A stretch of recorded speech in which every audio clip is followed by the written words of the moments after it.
So, paano ba i-access ang Moneyco dashboard? So, punta lang tayo sa moneyco.g dashboard.com. So, once na pumunta kayo doon, makikita nyo yung website natin. Then, pwede nyo i-click yung open dashboard. So, click nyo lang ito sa pinakataas. Ayan. So, once na-click nyo siya, so, i-review lang natin yung permission ni Moneyco. So, wait lang natin yung verification dito. I-allow lang natin. So, select all lang natin. Continue. Okay.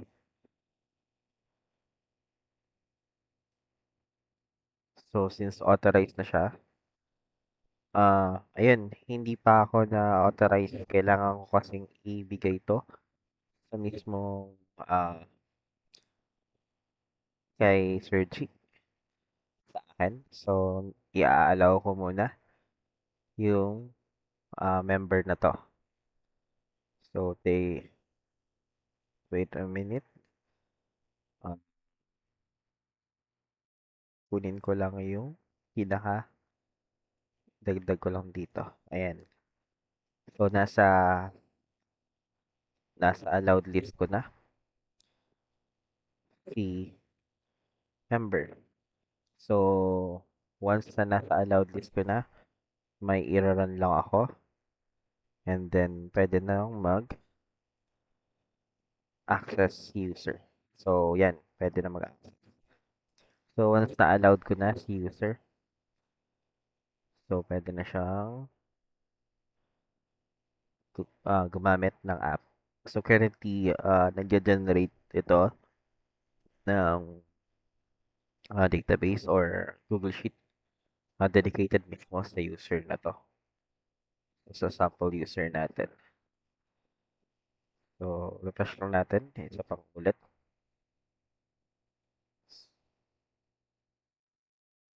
Ayan. Wala pa. Ayan. Okay. Medyo ayan. Nakapag-load na tayo ng dashboard. So, nirefresh lang natin. So, initially, ganito yung makikita. So, paano ba gamitin to? So, makikita mo dito yung first name mo at meron ka ng lifetime access. So, for free access, siguro mga isang pwede nyo to i-try. So, dito nakakapag-add tayo or nakakapag-record tayo kung money out or money in or transfer cash from uh, on hand to e-wallet. Pwede ka mag-transact dito. Then, dito sa wallets, pwede mong baguhin yung mga colors na to. So, for example, cash on hand, palitan natin, gawin kong blue. So, once na nakapili na ako, i-save ko lang siya. And then, yung green na to, yung yellow-green na to, once na mag-sync na siya, and then yan, magbabago na din. Dito naman sa budget, ah, need natin muna magkaroon ng expenses para maset din yung colors or maset natin yung mga budgets natin. So, ito din, colors din to. Pag-set ng colors ng income, expenses, saka scheduled expenses. So, pwede mo siya i-manual i-refresh dito. Ah,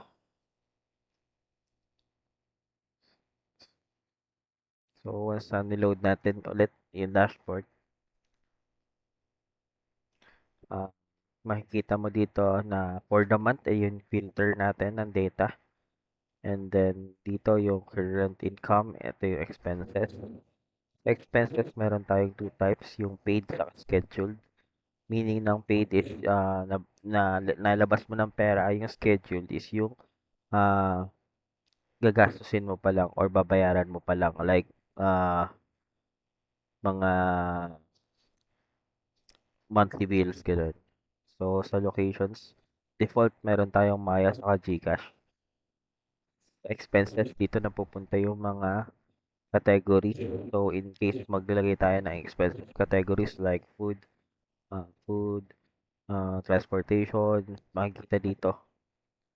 Also, ito naman yung dito naman sa income versus expenses, makikita naman natin kung yung kung mag-over expense ba tayo versus sa income natin.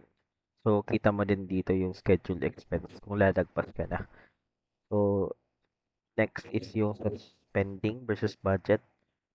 So, dito makikita kung sa sinet mong budget for the month. For example, for bill, I mean for food, 3,000 yung sinet mo. Kita dito mamaya. Sample tayo. So, initially, try natin maglagay muna ng pera. So, money in.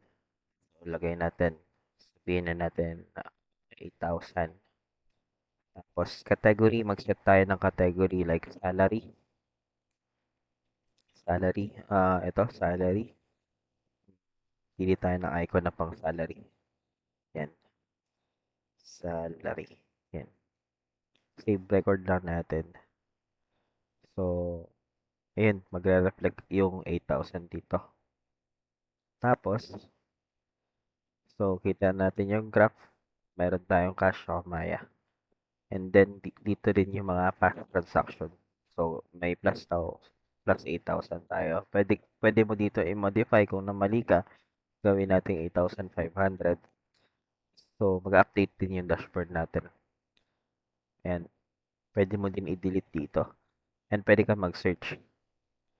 So, in case, halimbawa, meron tayong expenses, dito, set tayo ng 1,000 pesos. For example, gawin natin internet connection.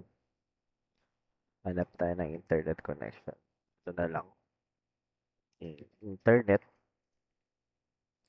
So, gawin natin, pending. So, sabihin natin PLDT or Converge. So, yung scheduled expense, ayan, 1,000 yun. So, once na nabayaran ko na yung upcoming bills natin, pwede ko lang i-click yung pay dito. Okay? Then, yan. So, mag-record ulit tayo. For example, 1,000 para sa food. Lagay lang tayo ng food. Food. Ito, food. Ito, food. So, food. So, record ulit tayo ng 1,000 para sa expenses natin. Ito yung, yan, sa food. Also, another category, transportation. Sabihin natin ito. Yan, transportation. Yan. Sabihin natin 500.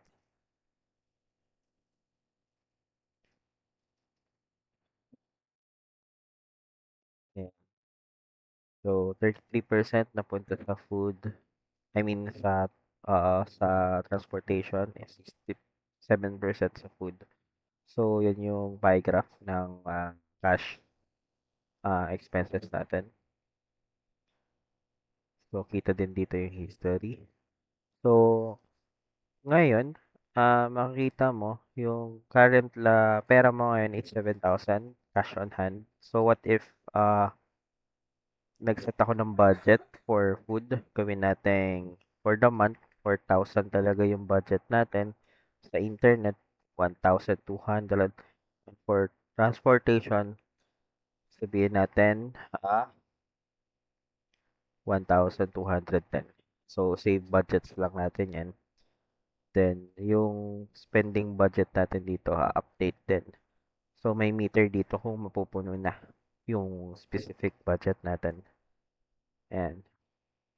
So, for example, paid na yung internet natin. So, i-paid ko lang to. Ipaprocessing niya yan. So, yung internet ko, ayun, umakyat na din yung internet at yung naging expense na din siya. So, currently, ito na yung pera ko ngayon. 6,000 na lang kasi paid na siya. So, yung total expenses ko for the month is 2,500. And then, yan. Nawala na din sa upcoming bills yung internet natin. So, ano pa ba yung pwedeng gawin dito? Ayun, transfer tayo ng ano, for in case, halimbawa gusto kong i-transfer yung pera ko papuntang GCash. So, dito pipiliin natin transfer to e-wallet. For example, 2,000. Anong wallet yung gagamitin? GCash. Save record na natin. Yan. May 2,000 ka na. So, another transaction tayo. Transfer to e-wallet. Isang libot. Yan. 1,500 sa Maya naman. So, in case gusto mo magdagdag ng e-wallet, pwede ka magdagdag ng e-wallet dito. So, ganito na lang. Add e-wallet dito. Sabihin natin, ano pa ba pwedeng e-wallet natin? CBank or ano ba? Coins PH or BDO. Ba, BDO. Palitan mo din yung kulay kung gusto mo. BDO natin, blue din, no? Puro blue. Yan. So, save asset lang. So, currently, ito yung money locations natin. So, 33% nasa GCash. 2,000. Yan. So, yan yun. Yan mismo. Kita mo agad kung nasan yung pera mo. Dito sa isang tinginan. And then, maganda dito, pwede mo i-search. Sorry, search yung transaction na gusto mo. Kung may note ka dito, searchable siya. Example, PLDT. So, kahit gaano karami yung data natin, yan, mafe-filter at mafe-filter yan. Okay? So, yan. Pwedeng palitan yung kulay. Yan. Okay. So, ganyan yung paggamit ng ano natin, Manico Dashboard. Yun lang. Thank you. So, ulitin.